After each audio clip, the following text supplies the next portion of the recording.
Hey everyone! Today we're going to create a luxurious coffee ground and coconut oil face mask that will leave your skin glowing and rejuvenated. If you love natural skincare, this is a must try. Now, let's make our coffee ground and coconut oil face mask. Here's what you all need. 1 tablespoon of coffee grounds, fresh or used. 1 tablespoon of coconut oil. Optional, a few drops of essential oil like lavender or tea tree for added benefits. Mix the ingredients in a small bowl. Combine the coffee grounds and melted coconut oil. If you're using essential oils, add a few drops of this stage. Apply the mask using clean fingers or a brush.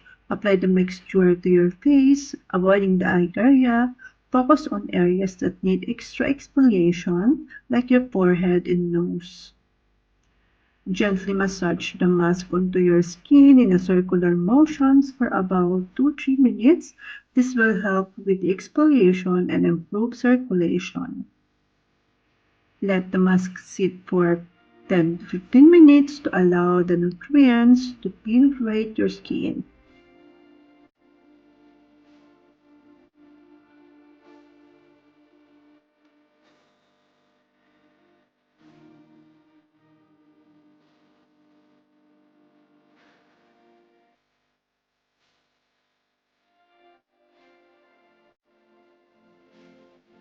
After 10 to 15 minutes, it's time to rinse. Use warm water to gently wash off the mask and pat your face dry with a clean towel.